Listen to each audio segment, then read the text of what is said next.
Hello everyone, welcome back to ninja prep. This is Kapil Goyal, your educator and mentor for PG physics. तो IIT JAM की previous year question जो series चल रही है उसमें आज है lecture number second. Lecture number second में हम लोग डिस्कस करेंगे रिजिड बॉडी डायनेमिक्स के ही जो बाकी के रिमेनिंग क्वेश्चंस बच गए हैं वो। इसके पहले ऑलरेडी मैं एक लेक्चर कर चुका हूँ प्रीवियस ईयर क्वेश्चन, और मैकेनिक्स जो सब्जेक्ट चल रहा है इसमें रिजिड बॉडी डायनेमिक्स का पहला लेक्चर आ चुका है, और जो आप लोगों ने देख भी लिया होगा और आपको काफ़ी अच्छे लगे भी होंगे वो सभी सॉल्यूशंस। तो आज के लेक्चर में हम जो रिमेनिंग क्वेश्चंस है उन्हें हम सॉल्व करेंगे।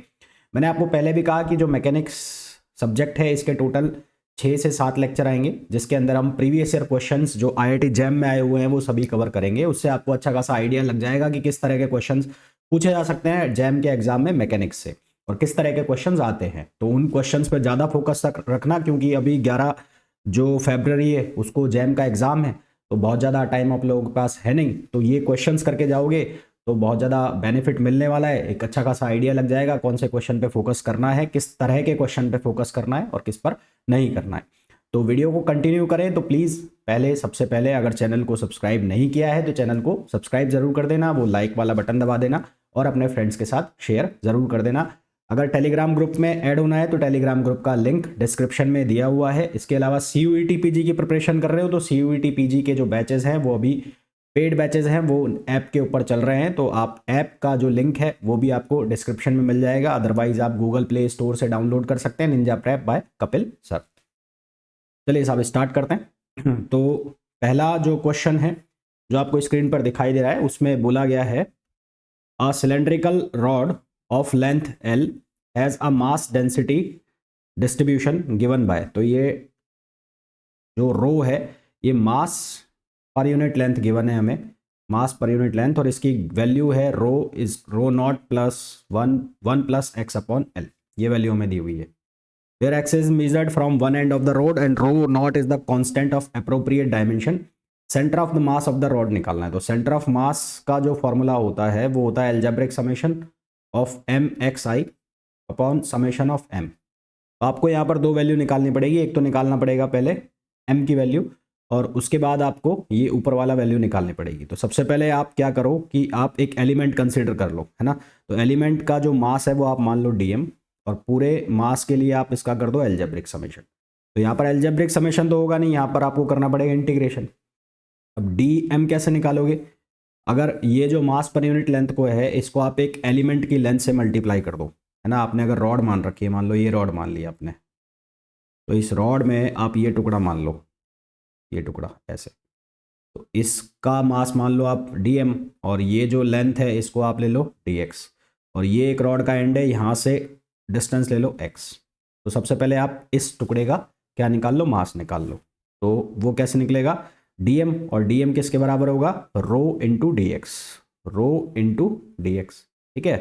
तो रो की वैल्यू कितनी है, रो की वैल्यू है rho naught 1 plus x upon L, और डी एक्स अब ये कहाँ से कहाँ तक है, 0 से L तक। तो इसको 0 से L तक करोगे तो पूरा का पूरा मास आ जाएगा रॉड का। तो इसको जब हम सॉल्व करेंगे तो सॉल्व आप कर लोगे, मैंने डायरेक्ट आंसर लिखा हुआ है इसका। तो इसका आंसर आएगा रो नॉट 3L अपॉन 2। ये इंटीग्रेशन आपको करना है, ये आपका काम है। ये तो आ गया हमारे पास किसकी वैल्यू, मास की वैल्यू आ गई। अब हमें ये वाला टर्म निकालना है, ये वाला algebraic summation of m x. तो इसकी वैल्यू कैसे निकालोगे, तो ये वैल्यू मैं बता रहा हूँ आपको। तो डी एम इंटू एक्स, ये वैल्यू निकालनी है आपको, है ना। तो मैं आपको ये वैल्यू बता रहा हूँ, algebraic summation of m x. तो d m into x integration, तो डी एम इंटू एक्स, तो डी एम जो है वो क्या था, वो था rho naught 1 plus x upon L d x, और इंटू अब एक्स और आ गया। तो इसको इंटीग्रेट करना है कहाँ से कहाँ तक, 0 से एल तक। तो 0 से एल, रो नॉट चला गया बाहर, यहाँ क्या आएगा x plus x square upon L, और ये हो गया डी एक्स। तो जब आप इसको सॉल्व करोगे तो आंसर आएगा 5 rho naught l square upon 6। तो अब आपको क्या निकालना है, आपको निकालना है सेंटर ऑफ मास। तो सेंटर ऑफ मास क्या हो जाएगा, algebraic summation of m i x i upon summation of m. तो एम आई एक्स आई जो आया है वो आया है 5 rho naught l square upon 6, और समेशन ऑफ एम जो आपने निकाला वो कितना आया, रो नॉट 3L अपॉन 2। तो इसको जब आप सिंप्लीफाई करोगे तो आपके पास जो आंसर आएगा वो आएगा 5L अपॉन 9। तो तो यहाँ से अगर ऑप्शन मैच कराते हो तो ऑप्शन ए जो है करेक्ट आंसर हो जाएगा। ठीक है, इस तरह के क्वेश्चन पहले जो पहला वाला लेक्चर किया था उसमें भी आपको देखने को मिले थे। तो आप यहाँ से समझ सकते हो कि इस तरह के क्वेश्चन सेंटर ऑफ मास वाले ज़्यादा पूछे जाते हैं, जिसमें जो मास है उसका डिस्ट्रीब्यूशन होता है, यानी कि कंटिन्यूअस मास जो वेरिएशन दिया होता है। यहाँ पर लेंथ का है, हो सकता है एरिया का मिल जाए, तो उस केस में जो मास डेंसिटी है उसको एरिया से मल्टीप्लाई करोगे। आगे मिलेंगे भी हमें वो क्वेश्चन। नेक्स्ट क्वेश्चन पे आओ।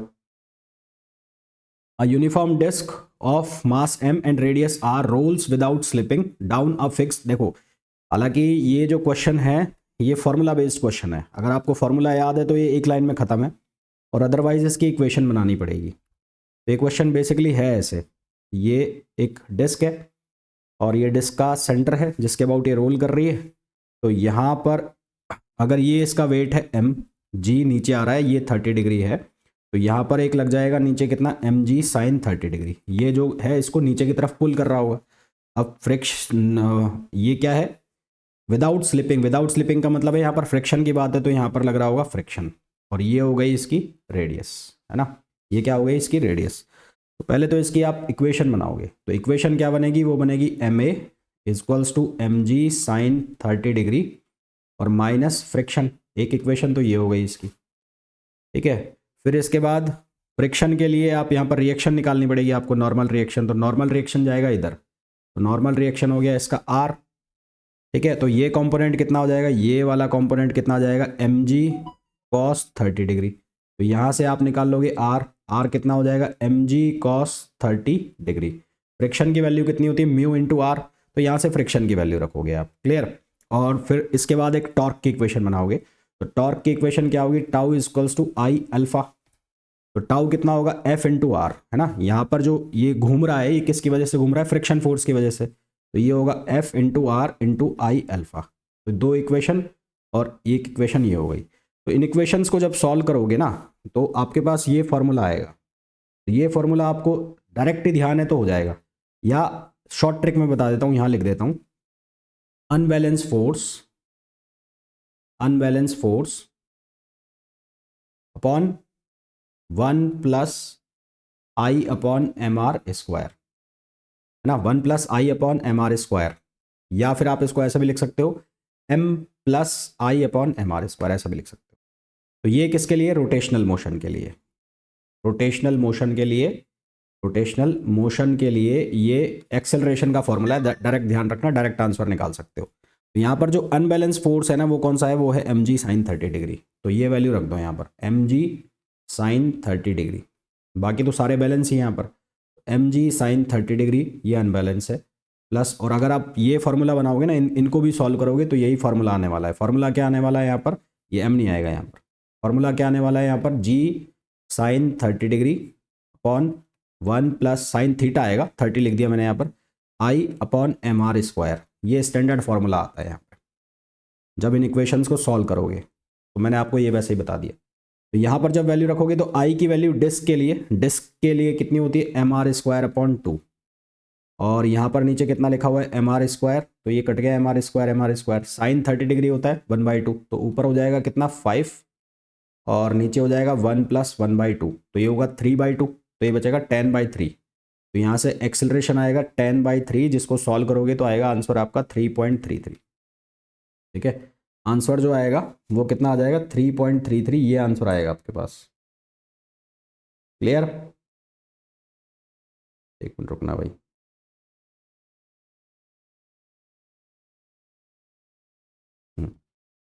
तो ये आंसर आ गया इसका। तो ये डायरेक्ट फॉर्मूला याद रखना है इसके लिए, ये वाला फॉर्मूला याद रखना, unbalance force 1 plus I upon M R square. यहाँ पर ये इंक्लाइन प्लेन का क्वेश्चन है, इसलिए जी साइन 30 डिग्री लगा है। हो सकता है कुछ और केस होता तो उस केस में यहाँ पर आंसर कुछ और आता। जैसे कि अगर आपको जो क्वेश्चन है वो कुछ इस तरह से होता, ऐसे होता, ये कोई पुली होती और यहाँ से ये पुली से इस तरह से कोई स्ट्रिंग टाई की होती, बांधी हुई होती, यहाँ पर होता टेंशन टी और यहाँ एक मास होता एम। उस केस में फिर ये जो फॉर्मूला है, यहाँ अनबैलेंस फोर्स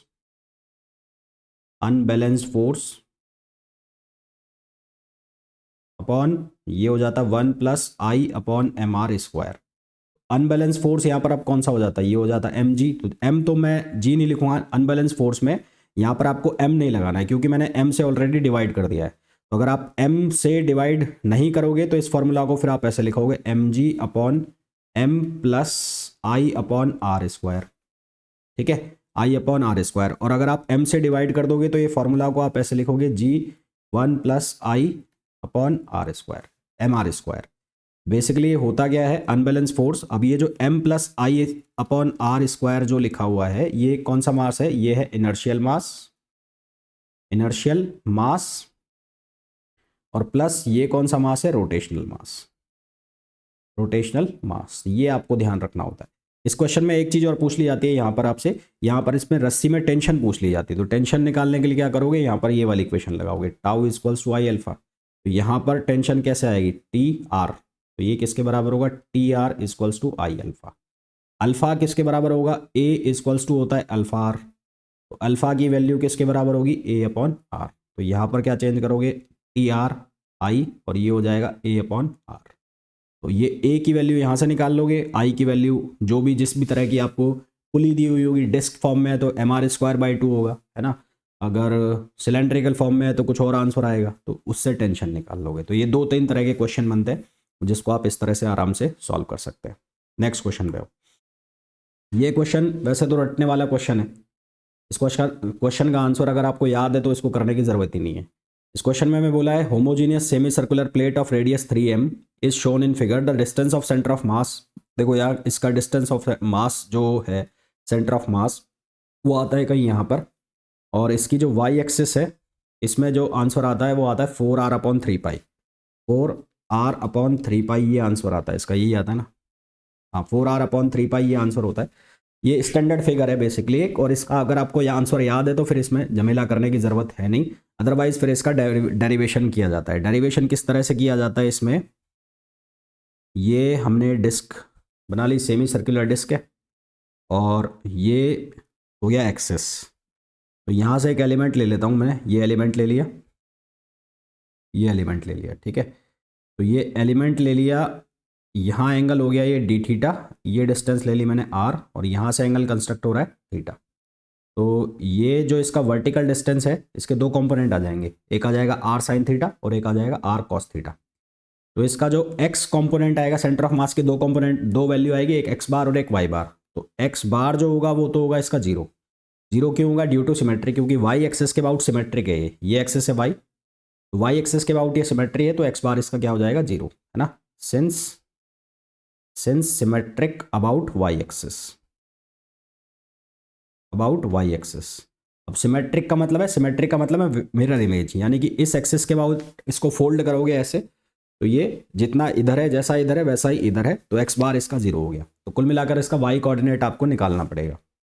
वाई कोऑर्डिनेट निकालने के लिए सबसे पहले इसका मास डिस्ट्रीब्यूशन मानना पड़ेगा आपको। तो यहाँ पर आपको मास डिस्ट्रीब्यूशन मानना पड़ेगा, मास पर यूनिट एरिया। तो रो मास पर यूनिट एरिया, मास पर यूनिट एरिया। तो मास पर यूनिट एरिया जो है वो मान लिया आपने m, और ये क्या है, सेमी सर्कुलर प्लेट है, यानी कि डिस्क का हाफ है, तो इसको मैंने लिख दिया पाई आर स्क्वायर बाई 2।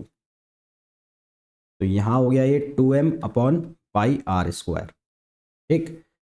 अब आपने एक एलिमेंट ले लिया, अब केवल और केवल आपको इसका कौन सा कोऑर्डिनेट निकालना है, y। तो एलिमेंट यहाँ ले लिया आपने, मान लो ये एलिमेंट ले लिया, ठीक है। तो ये जो एरिया निकालना है आपको, सबसे पहले तो ये जो आर्क है, ये आर्क कितना हो जाएगा, अगर ये डिस्टेंस आर है तो ये डिस्टेंस कितनी हो गई, आर डी थीटा ना। ये आर्क जो है ये कितना हो जाएगा, आर डी थीटा, और ये क्या हो गया, आर हो गया, यहाँ से क्या हो गया, ये डी आर। ये एलिमेंट की जो थिकनेस है वो कितनी हो गई, ये आर डी थीटा हो गया और डी आर मान लिया। एरिया ऑफ एलिमेंट जो हो जाएगा, एरिया ऑफ एलिमेंट वो कितना हो जाएगा, डी आर, और ये डिस्टेंस कितनी हो जाएगी, R D theta, R D theta. तो ये क्या हो गई, एरिया हो गया। तो इस एलिमेंट का हमें क्या निकालना है, मास। तो mass of element, mass of element, element का मास कैसे निकालेंगे, डीएम। डीएम इक्वल्स टू क्या होगा, ये रो इंटू एरिया। एरिया कितना हो गया, आर डी थीटा, ठीक है। अब आपको निकालना है centre of mass. Centre of mass कौन सी डायरेक्शन में निकालना है, वाई में। तो इंटीग्रेशन आपको इसको y से मल्टीप्लाई करना पड़ेगा, तो y डायरेक्शन में कौन सा कंपोनेंट आएगा इसका, ये कंपोनेंट आएगा। तो ये कंपोनेंट कितना दिख रहा है, ये r है, तो x में r cos थीटा, y में कितना जाएगा r sin थीटा, तो ये बनेगा r sin थीटा, और फिर ये बन जाएगा रो r dr d थीटा। तो इसका डबल इंटीग्रेशन हो जाएगा। r की वैल्यू कहाँ से कहाँ तक रखी जाएगी, 0 से r तक, और थीटा की 0 से पाई तक, थीटा की 0 से पाई तक इसकी वैल्यू रखी जाएगी। तो रो की वैल्यू रखोगे तो रो की वैल्यू कितनी है, 2m/πr², तो ये तो आ जाएगा बाहर, y इक्वल्स टू 2m/πr², ये तो आ गया बाहर। r² dr का एक इंटीग्रेशन हो जाएगा 0 से r तक, और एक इंटीग्रेशन हो जाएगा 0 से पाई साइन थीटा और डी थीटा। इस पूरे को जब सॉल्व करोगे तो आंसर आएगा 4r/3π, जो कि मैंने आपको शुरू में बता भी दिया कि अगर आपको इसका आंसर याद है तो इसको करने की आपको ज़रूरत कहीं भी नहीं पड़ेगी। ठीक है, तो बहुत ही सिंपल से क्वेश्चन है। अगर आपने अच्छी खासी पढ़ाई की हुई है, प्रैक्टिस की हुई है, तो आपको कुछ भी नहीं लग रहा होगा इनमें, और अदरवाइज जैसे मैं बता रहा हूँ, जो सिंपल फॉर्मूले बता रहा हूँ वो याद कर लेना, उसके अकॉर्डिंग ये क्वेश्चन आराम से सॉल्व हो जाएंगे। थर्ड, अब आओ फोर्थ क्वेश्चन पर। जिन्होंने भी अभी तक वीडियो को लाइक नहीं किया है, सबसे रिक्वेस्ट है कि प्लीज़ वीडियो को लाइक ज़रूर कर दें। इस क्वेश्चन में हमें परपेंडिकुलर एक्सिस के अबाउट, इस एक्सिस के अबाउट मोमेंट ऑफ इनर्शिया निकालना है, ये एक्सिस। तो देखो इसके अबाउट मोमेंट ऑफ इनर्शिया कैसे निकलेगा, मैं एक ले लेता हूँ, ये टोटल 6, तो एक के अबाउट जैसा होगा वैसा ही बाकी की 6 के अबाउट हो गई। तो ये इसका CG है, ये सीधा जा रहा है जो, तो इसके CG के अबाउट यानी कि IG, और इन दोनों के बीच की डिस्टेंस, तो इन दोनों के बीच की डिस्टेंस कितनी हो जाएगी, 2r। अगर मैं इसको AB कह देता हूँ, इसका खुद का भी तो होगा, है ना, तो IAB जो बनेगा वो कितना बनेगा, disc about an axis passing through the central disc and perpendicular to the plane of the axis. तो इस एक्सिस के अबाउट निकालना है। तो IG ये कितना हो गया, ये हो गया mr²/2, है ना, mr²/2 plus m into 2r। तो पहले तो ये IAB के अबाउट एक का निकाल लो, IAB इसका निकाल लो, सिर्फ इसका निकाल रहा हूँ मैं। तो ये कितना निकलेगा, IG plus m into 2r²। IG की वैल्यू कितनी होगी इस एक्सिस के लिए, इस एक्सिस के लिए होगी mr²/2, डिस्क की बात चल रही है, और ये हो गया 4mr²। तो ये कितना हो जाएगा, 4 दूनी 8 और एक 9, तो 9mr²/2। टोटल कितने, 6। तो IAB कितना हो गया, 54mr²/2। मैंने क्या किया है, मल्टीप्लाई किया 6 से, है ना, मल्टीप्लाई बाय 6। अब ये IAB आया है इन डिस्क की वजह से, ये सेंट्रल डिस्क है, इसका खुद का भी तो होगा, ये जो डिस्क है इसका खुद का भी होगा, तो इसका खुद का भी होगा, तो IAB नेट कितना हो जाएगा, IAB 1, इसको मैं 1 बोल देता हूँ 1, और प्लस IAB, तो कितना हो जाएगा mr²/2 प्लस 54mr²/2। क्या आंसर आ जाएगा, 55mr²/2। हमारे पास आंसर आ गया 55mr²/2, ये आंसर आ गया, जो कि ऑप्शन है डी। क्लियर। तो पैरेलल एक्सिस थ्योरम का हमने यहां पर यूज किया। कौन सी थ्योरम थी, parallel axis theorem, parallel axis theorem. Clear. तो जो लोग ये वीडियो देख रहे हैं, जिन्होंने अभी तक भी वीडियो को लाइक नहीं किया है, प्लीज़ सभी से रिक्वेस्ट है वीडियो को लाइक कर देना। जो लोग CUET PG की प्रिपरेशन कर रहे हैं या जेस्ट की प्रिपरेशन कर रहे हैं, तो उन लोगों के लिए भी ये जो लेक्चर है, ये जो प्रीवियस क्वेश्चन सीरीज़ है, ये बहुत ज़्यादा यूज़फुल है। तो कहीं ना कहीं उन जो स्टूडेंट्स CUET PG जेस्ट की प्रिपरेशन कर रहे हैं, तो उनके लिए भी काफ़ी बेनिफिशियल होने वाली है। नेक्स्ट क्वेश्चन पे आइए, क्वेश्चन नंबर 5। क्वेश्चन नंबर 5 में हमें बोला है at an instant shown 3 points, 3 mass हैं, एक है m, एक है 2m और एक है 3m, rest on horizontal surface and are at the vertices of an equilateral triangle of unit side length. ये L बराबर 1 है, यहाँ पर भी 1 है और ये भी 1 है, ये तीनों 1 दी हुई है। The magnitude and direction of the torque on the mass 3m about the point O। इस पर हमें क्या निकालना है, टॉर्क निकालना है। टॉर्क किसके बराबर होता है, टॉर्क बराबर होता है फोर्स इनटू परपेंडिकुलर डिस्टेंस, है ना। टॉर्क किसके बराबर होता है, फोर्स इनटू परपेंडिकुलर डिस्टेंस। तो सबसे पहले तो हमें फोर्स पता होना चाहिए कितना होगा, तो फोर्स पता होना चाहिए, तो उसके लिए दो मास है तो मास के बीच में कौन सा फोर्स लगेगा? ग्रेविटेशन। और ग्रेविटेशन फोर्स दोनों ही एक दूसरे को अट्रैक्ट करते हैं। तो ये एंगल 90 का, तो ये 60 का, तो ये कितना हो गया? 30 डिग्री का। ठीक है, कितने का हो गया? 30 डिग्री का हो गया। तो पहले तो इनके बैलेंस वो फोर्स के कंपोनेंट कर लो। तो ये इसका एक कंपोनेंट इधर जाएगा, तो ये कितना होगा? 3 दूनी 6, 6m² जी। डिस्टेंस इनके बीच की कितनी है? 1 है। तो 6m² जी, और ये हो जाएगा साइन 30 डिग्री। साइन 30 डिग्री, ये पॉजिटिव एक्स में गया।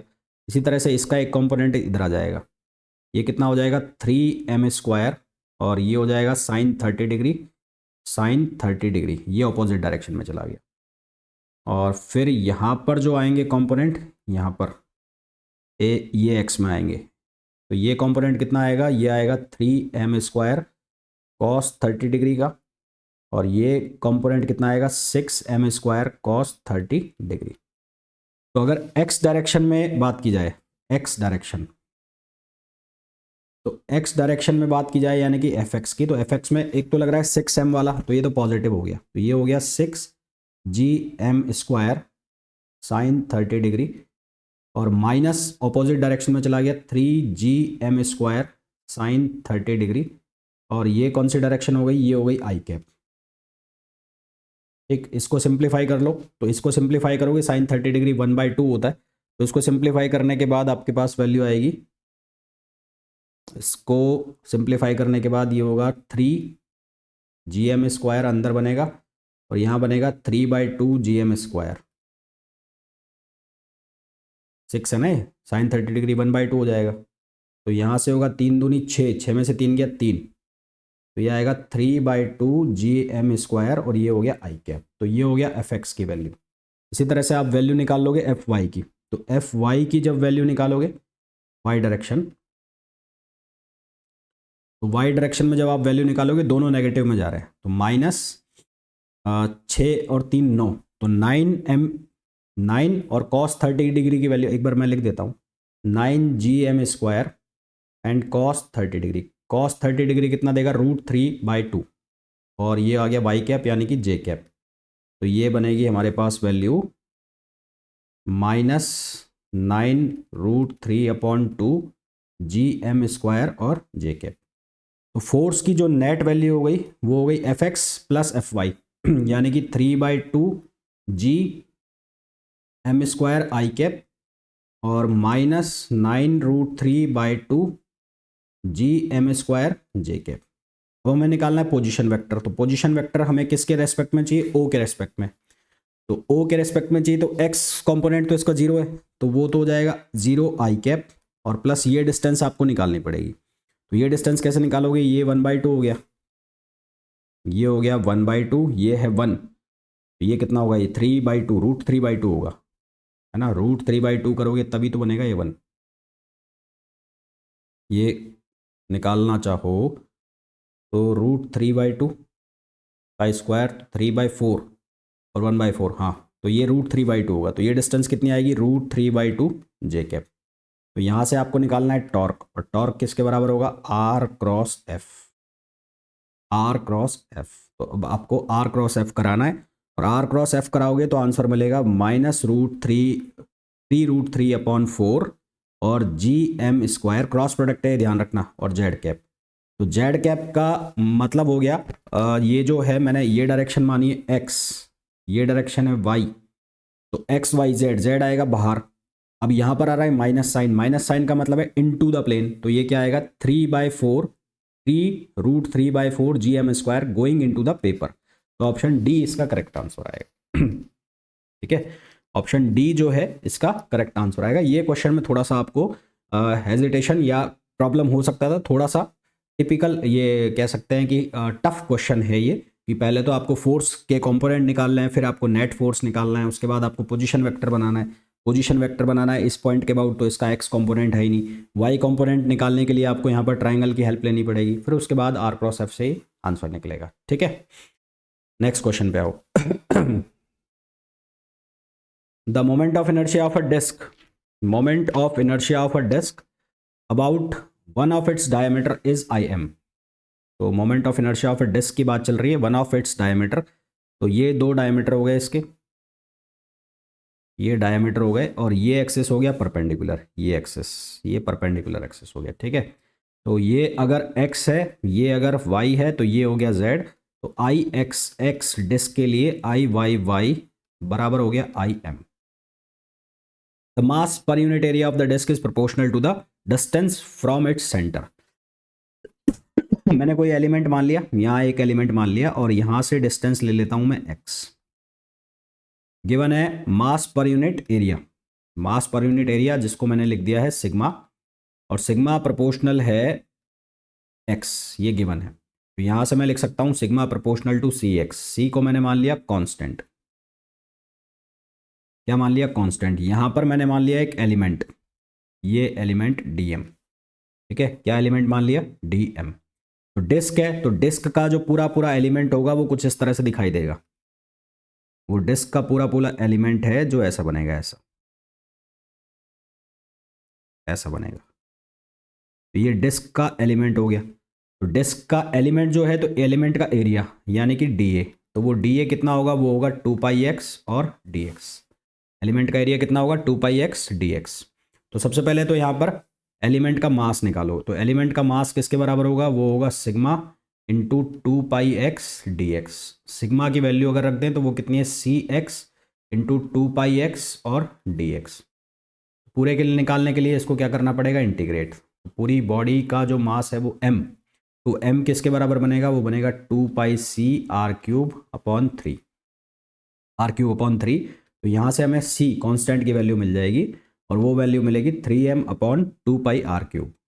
ये कांस्टेंट की वैल्यू आ गई, क्लियर है। अब हमें निकालना है मोमेंट ऑफ इनर्शिया, तो मैं इस z एक्सिस के अबाउट निकाल लेता हूँ। तो मोमेंट ऑफ इनर्शिया z, तो dIz निकाल लिया मैंने। तो dIz की वैल्यू मैं क्या लिखूंगा, मैं लिखूंगा dm, और ये डिस्टेंस कितनी ले रखी है मैंने, x, स्क्वायर हो जाएगा। तो अब dm की जो वैल्यू है वो कितनी रखी जाएगी, सिग्मा, सिग्मा कितना है, सी एक्स की पूरी वैल्यू रख देंगे। तो यहाँ पर एक बार तो मैंने रख दिया कितना, सी एक्स 2πx dx, और ये एक्स स्क्वायर। तो जब इसको सॉल्व करोगे तुम, तो मैं अब डायरेक्ट वैल्यू लिख रहा हूँ, आई जेड की जो वैल्यू निकल के आएगी, इसको सॉल्व करोगे 0 से r तक, तो आई की जो वैल्यू निकल के आएगी वो आएगी 3/5, आई जेड की 3/5 mr², ये आई जेड की वैल्यू आई है। अब यहाँ पर परपेंडिकुलर एक्सिस थ्योरम लगाओगे, perpendicular axis theorem, perpendicular axis theorem जब लगाओगे तो वहां से मिलेगा I Z Z equals to I X X plus I Y Y. यहाँ पर साफ साफ है कि आई एक्स एक्स और आई वाई वाई दोनों आई एम के इक्वल है। तो आई एम की जो वैल्यू है वो कितनी हो जाएगी, आई जेड जेड अपॉन 2, यानी कि आई जेड जेड की वैल्यू यहाँ रखो तो ये बन जाएगा 3/10 mr²। तो हमारे पास जो आंसर आ जाएगा वो कौन सा आ जाएगा, ऑप्शन सी। तो ऑप्शन सी जो है वो करेक्ट आंसर हो जाएगा इसका, ठीक है। नेक्स्ट क्वेश्चन पे आओ। ये क्वेश्चन में बोला है 3 masses m2m 3m, m2m 3m। तो यहाँ पर आपको कंजर्वेशन ऑफ मोमेंट अप्लाई करना है एक्स डायरेक्शन में। तो conservation of momentum, conservation of momentum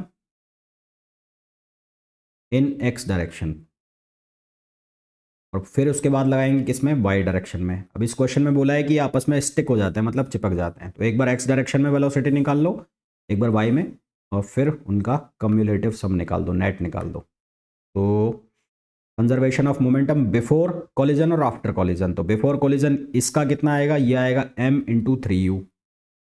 इसका कंपोनेंट आएगा ये वाला, तो ये कंपोनेंट कितना आएगा, ये आएगा 2m/2u cos 60 डिग्री, और इसका भी ये कंपोनेंट जाएगा इधर, तो ये कितना आ जाएगा 3m/u और cos 60 डिग्री, ये माइनस में जाएंगे, -4mu cos 60 degree -3mu cos 60 degree. और आफ्टर कॉलिजन कितने हो जाएंगे, स्टिक कर रहे हैं, स्टिक कर रहे हैं, तो 3m 2m 3m, 3 2 5 और 1 6, तो 6m, और ये लिख दिया मैंने vx।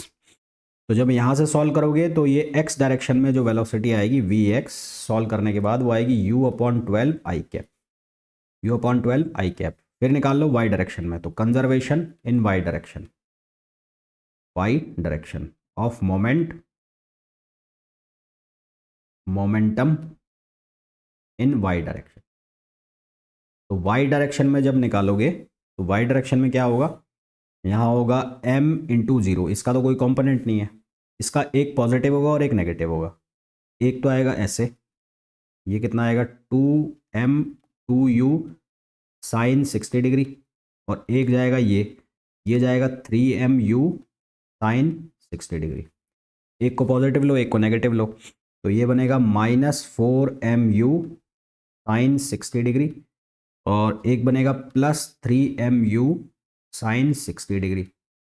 अब प्लस यहाँ पर अब देखो ये जीरो वाली जो वेलोसिटी है, इससे कन्फ्यूज़न ये होगा कि तुम ये कहोगे कि ये यहाँ जा ही नहीं रहा है तो इसको मैं कंसिडर नहीं करूँगा, पर यहाँ पर इसकी वेलोसिटी जीरो है भाई, जीरो में इसका कोई कंपोनेंट नहीं है ना वाई में, मास तो कंसिडर होगा ही, तो टोटल मास कितना हो गया 6m। तो इस जीरो का मतलब ये नहीं है कि यहाँ पर ये जब ये स्टिक करेंगे तो इसको आप काउंट नहीं करोगे, ये करना पड़ेगा, नहीं तो आपका क्वेश्चन गलत हो जाएगा, और यही गलती होगी भी करोगे। 6m इंटू वी वाई, तो यहाँ से वी वाई कॉम्पोनेंट जब निकालोगे तो वी वाई कॉम्पोनेंट निकलेगा इसका -u√3/12 और ये जे कैप, तो V X plus V Y net value जो आ जाएगी वो आ जाएगी u/12 और -x कैप -√3 वाई कैप, ये आंसर आ जाएगा, जो कि ऑप्शन है, कौन सा ऑप्शन है, डी ऑप्शन है। तो इसका करेक्ट आंसर क्या आ जाएगा, डी आ जाएगा। ठीक है, यहाँ पर जो गड़बड़ होने के चांसेस है वो ये है, तो इसको ध्यान रखना है ना, चांसेस ऑफ मिस्टेक यहाँ पर होने के आपके चांसेस होंगे, तो उस चीज़ को आप ध्यान रखना। नेक्स्ट क्वेश्चन पे आइए, क्वेश्चन नंबर 8। क्वेश्चन नंबर 8 में हमें बोला है a solid sphere of mass m and radius a is rolling with a linear speed v on a flat surface. ये स्फीयर है, ये फ्लैट सरफेस है, ये v स्पीड से जा रहा है, तो रोलिंग विदाउट स्लिपिंग यानी कि ये पॉइंट है, इस पॉइंट के अबाउट आपको क्या निकालना है, इस पॉइंट को नाम दे दूँ p, एंगुलर मोमेंटम। तो angular momentum about point p, about p, तो वो क्या निकलेगा, वो L इक्वल्स टू, एक तो होगा सॉलिड का, तो सॉलिड का कितना होगा I ओमेगा, प्लस यहाँ इसका मास होगा और ये डिस्टेंस मिल गई r, तो ये हो जाएगा mvr। तो सॉलिड क्या है, ये स्पेयर है, तो सॉलिड स्पेयर के लिए कितना लिखेंगे 2/5 mr², ओमेगा को लिख दो v/r प्लस mvr, r की जगह क्या सब्सटीट्यूट करना है, a, वो बाद में कर दूंगा, तो आंसर आएगा 7/5 mvr, r को a से रिप्लेस कर दो तो ये हो जाएगा 7/5 mva, तो आंसर हो जाएगा 7/5 mva, ये आंसर ना। तो ये बचे हुए क्वेश्चन थे रिजिड बॉडी डायनेमिक्स के, और होपफुली आपको सारे सॉल्यूशंस जो है बहुत अच्छे से समझ में आ गए होंगे। फिर भी कोई डाउट होता है तो कमेंट करके आप पूछ सकते हैं। इसके बाद जो नेक्स्ट जो मैकेनिक्स का लेक्चर आएगा जिसमें मैं सॉल्व कराऊंगा क्वेश्चन, वो हम सॉल्व करेंगे सेंट्रल फोर्स के क्वेश्चंस को सॉल्व करेंगे, सेंट्रल फोर्स एंड ग्रेविटेशन के। उसके बाद एनएलएम के और बाकी के जो लेक्चर्स हैं, बाकी के जो मैकेनिक्स के टॉपिक हैं उनके क्वेश्चन सॉल्व करेंगे। वीडियो को छोड़ने के पहले प्लीज़ वीडियो को लाइक ज़रूर कर देना, चैनल को सब्सक्राइब कर देना और शेयर कर देना।